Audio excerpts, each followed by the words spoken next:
welcome back to Shock Files. Tonight, we're not exploring an ancient mystery or an urban legend. We're talking about something that happened in our time. In the age of satellites, GPS tracking, live radar, and constant global surveillance. A world where almost nothing can truly disappear. Before going deep, let me tell you that you would not find such incidents anywhere. So remain with me by pressing the subscribe and bell icon button. Alright, what happened to the flight in March 8, 2014? A massive commercial airliner carrying 239 people vanished from the sky. No distress call, no confirmed final words, no clear explanation. This is the story of Malaysia Airlines Flight MH370. Just after midnight, Kuala Lumpur International Airport was calm. It was an ordinary night, the kind pilots and air traffic controllers experienced thousands of times. At 12:41 a.m., a Boeing 777-200E lifted off the runway, bound for Beijing. On board were 227 passengers and 12 crew members, families, business travelers, students, people texting loved ones before takeoff, people adjusting their seats, people expecting to land in China in just a few hours. The captain, Zahari Ahmad Shah, was 53 years old, a veteran pilot with over 18,000 flight hours, experienced, respected.com. His co-pilot Farid Hamid was younger but fully qualified. Nothing about the crew raised alarm bells. Weather conditions were stable. The aircraft had no known technical problems. It was, by all measurable standards, a routine flight. At 1:19 a.m., as the aircraft prepared to leave Malaysian airspace and enter Vietnamese control, the co-pilot made what would become the most analyzed sentence in modern aviation history. "Good night, Malaysian 370. Less than a minute later, the plane's transponder stopped transmitting. On radar screens, MH370 simply disappeared. At first, nobody panicked. Air traffic control assumed the aircraft had smoothly transferred to Vietnamese airspace. Vietnam assumed Malaysia still had radar contact. In those small windows of assumption, critical minutes passed. When controllers finally tried to re-establish communication, there was only silence. But the plane had not simply fallen from the sky. Malaysian military radar later revealed something deeply disturbing. Shortly after disappearing from civilian radar, the aircraft had made a sharp, deliberate turn to the west. It flew back across the Malaysian peninsula, retracing part of its route. This was not the erratic movement of a plane in distress. It was controlled, intentional. Someone was flying that aircraft. The jet continued northwest, crossing the Strait of Malacca. Then it faded from military radar as well. Imagine that moment. A 60-meter-long aircraft, cruising through the night sky, full of passengers, lights likely dimmed for sleep, silently changing course. The public didn't know any of this at first. News reports initially described a possible crash in the South China Sea. Search teams from multiple countries scrambled aircraft and ships to scan the water. Families gathered at airports, staring at phones, waiting for updates. Hours turned into days. No debris was found. No oil slick. No floating wreckage. Then investigators made a breakthrough. Even though the aircraft's transponder had been switched off, it had continued to communicate with a satellite network operated by Inmarsat, not with voice or location data but through automated handshakes. Every hour the plane pinged a satellite confirming it was still powered and flying. These pings did not reveal exact coordinates, but they allowed engineers to calculate two possible arcs along which the plane could have traveled, one stretching north toward Central Asia and another curving south into the vast emptiness of the southern Indian Ocean. The northern route was gradually ruled out. Radar systems in multiple countries would likely have detected such a large aircraft.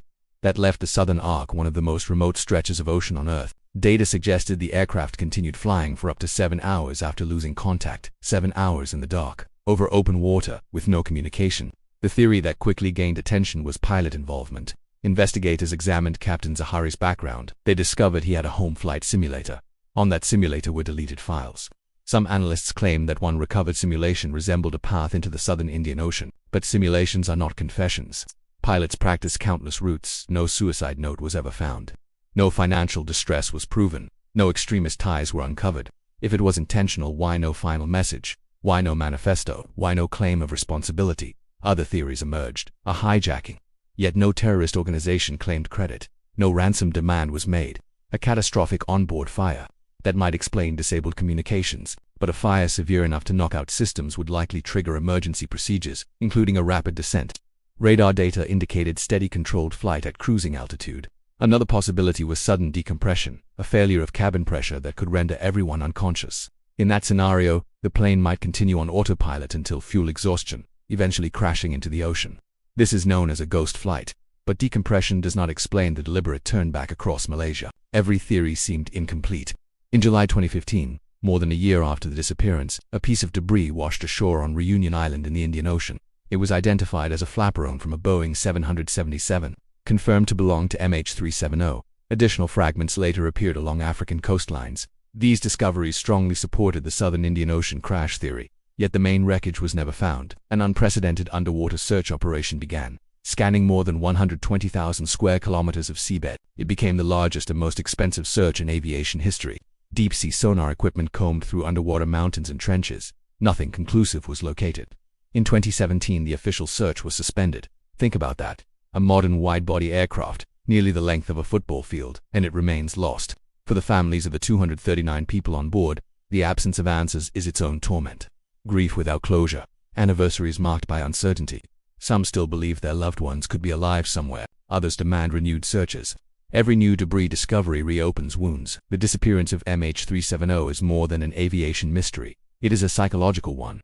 It confronts our belief that technology can explain everything, that satellites see all, that aircraft cannot simply vanish. Yet this one did. Official reports concluded that the aircraft's deviation from its flight path was likely deliberate. Communications systems were manually turned off. The plane continued flying until fuel exhaustion. Beyond that, the report could not determine responsibility. That leaves us with chilling possibilities. Someone in the cockpit may have intentionally diverted the aircraft, or something occurred inside that cabin that forced a silent course change. We may never know. The Indian Ocean is vast, deep, and unforgiving. Its currents scatter debris across thousands of miles. The black boxes, designed to survive extreme impacts, emit locator signals for only about 30 days. After that, they fall silent. And somewhere, beneath kilometers of water, the final moments of MH370 may still be recorded, untouched, unheard. In an age defined by digital footprints and constant tracking, MH370 reminds us that the world still contains blind spots, that even with all our advancements, uncertainty remains. 239 lives, one aircraft, one night, and a question that still echoes across oceans. What truly happened to Malaysia Airlines Flight MH370? This is Shock Files. And some mysteries are not ancient, they are modern and still unsolved. Subscribe to the channel and press the bell icon for more such incidents knowledge. See you in the next video. Thank you.